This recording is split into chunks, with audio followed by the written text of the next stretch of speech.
we're here with Candice Battiste. Yay. Thank you so much for being here. Thank you for having me. We're really excited to have you. Yes. I mean, I think you're a very busy lady, so it's hard to coordinate schedules, but I know it is worth it because I know about you and the work you do, which is part of the reason that you're here. Thank you. So first of all, tell us a little bit about yourself. Where are you from? Yeah, so I am originally from Houghton, Louisiana. Okay. I went to Houghton High and then went to LSU in Baton Rouge, the best university in the state. Oh, wow. Okay. Tiger pride.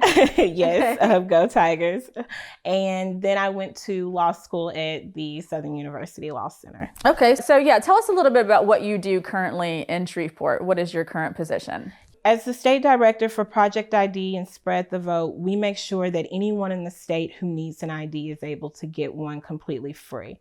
And so we also make sure that any supporting documentation they need, such as a birth certificate, social security card, sometimes divorce decree, marriage decree, all of these things that help prove your identity, we make sure that we pay for it and we obtain it for them. And then we also provide transportation to and from the DMV. Clearly, you have several interests, all moving towards progress and equality. But how would you describe what your passion is or your dream is? My passion, hands down, is empowerment for people, especially marginalized people, those who have never felt like they had a voice, or if they do have one, that it's not heard or it doesn't matter. And there's nothing that's so special about me that somebody else can't get out here and do the same thing, could possibly do it better. And for me, my passion is making sure that people know that what you see me doing, what you see other people doing, you have the same basic ingredients to be able to do that too. Was there an aha moment in your life where you knew that that's what you wanted to do or that's what your passion was? Yeah, I knew that I wanted to be in politics ever since I was a kid. And that makes me an odd child. My parents have video of me talking about wanting to be the first Black woman president. Nice. I ran my first campaign in 8th grade at 14 years old for class president. And I guess the aha moment there was, wow, I can get things done and people will hear me. Let me make sure that things that I say are positive and right and just. And I knew, even when I couldn't articulate it at 14 years old, I knew that this is something that I wanted to do. So I joined some local organizations so that I could get involved and just sort of learn and observe, because even though I knew in theory what I wanted to do, I didn't know what it looked like on the ground. And I joined those organizations. I volunteered a lot of my time. I was contacted by a young man who had just graduated from Harvard Law School and wanted to run for mayor of the city. And I met with him. Oh, yeah. Yeah. Who could I be talking about? Let me use my context clues. Wow, I was really delayed on that. I should have known that was right away. But yes, okay, go ahead. Yes. We had a conversation and I let him know about the things that were important to me. He told me what was important to him. I saw that our causes and our thoughts aligned on how best to serve Shreveport. And I decided to join the campaign as the communications director. And that was so fun and so challenging. It had to be intense. Oh gosh, it was intense. Yeah. And then I was tapped to do yes on 2 and unanimous juries. And I'm thinking back and I was just like, oh my gosh, why would you do multiple campaigns in one election cycle? Yeah, that's a lot. Yeah, and don't do that. It was crazy. But of course, Adrian Perkins went on to become the mayor of Shreveport, and that was the beginning of, okay, maybe I'm a little good at this. I might kind of know what I'm helping people succeed. Right.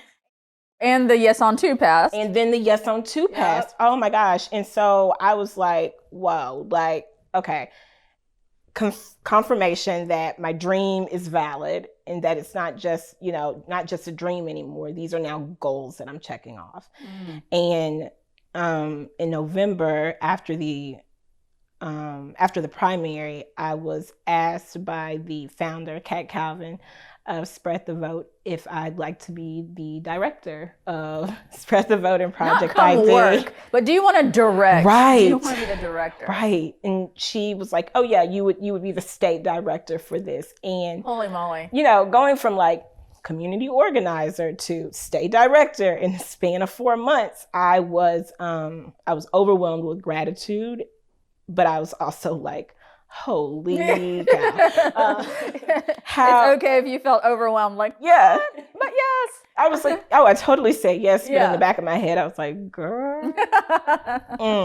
But what's so interesting, again, with my illustration, is that, you know, you could have like kept on going with the law school dream, and that would have been amazing. Yeah. You would have accomplished many things. You would have succeeded, no doubt. You would have been a role model, I imagine, to many young women.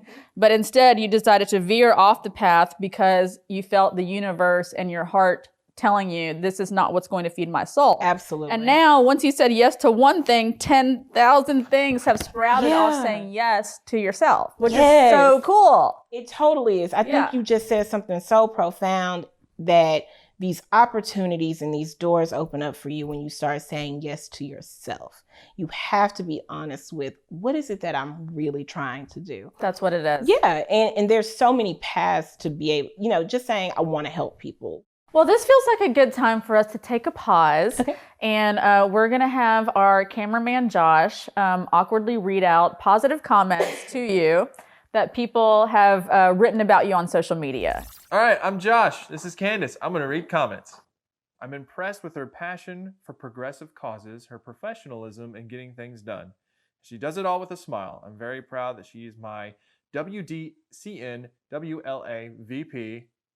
Eileen. Yeah. That's it. Yes. Eileen Velez. You get 10 The points doctor. with every. Yes. And at the Okay. end, you get like a big prize. So.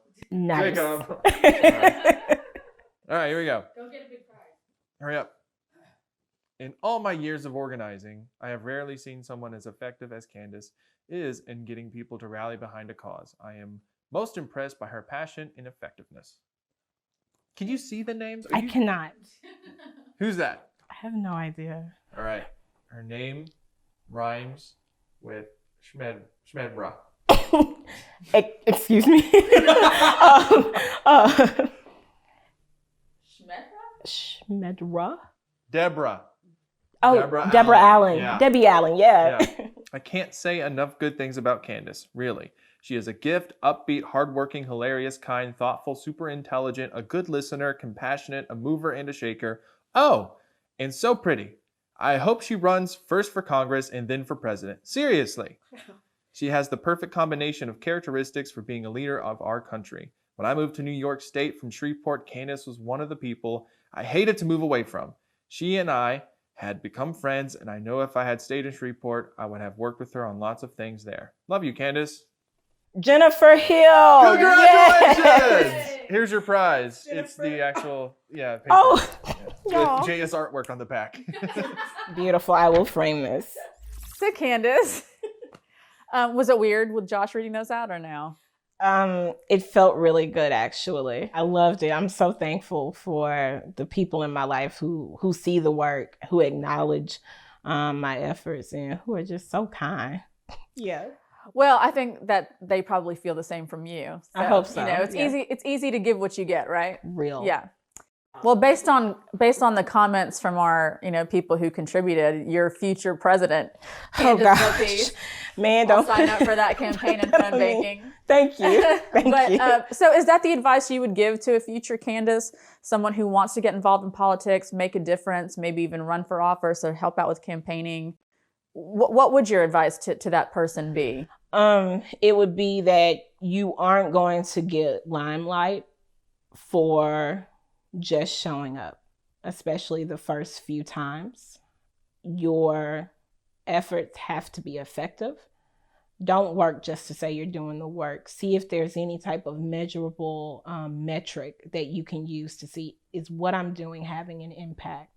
And I would say, be patient with yourself and know that regardless of what anyone says, politics is this weird world where no one ever expects you to make a mistake. That is BS. You will mess up. Yeah, that's you will take unobtainable. L's. Yeah, Unattainable, perfection doesn't exist, and give yourself grace to mess up.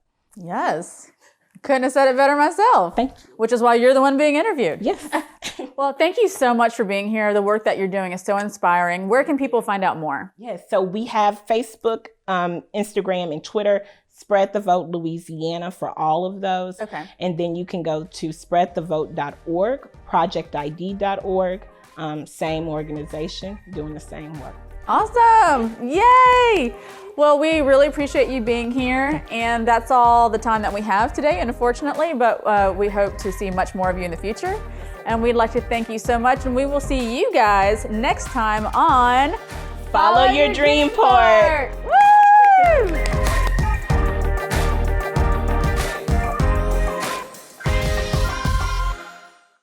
I'm Micah Harold. I'm local tattooer, local artist, local musician, and catch me on the next episode of Follow Your Dreamport on the Jay McSharma page.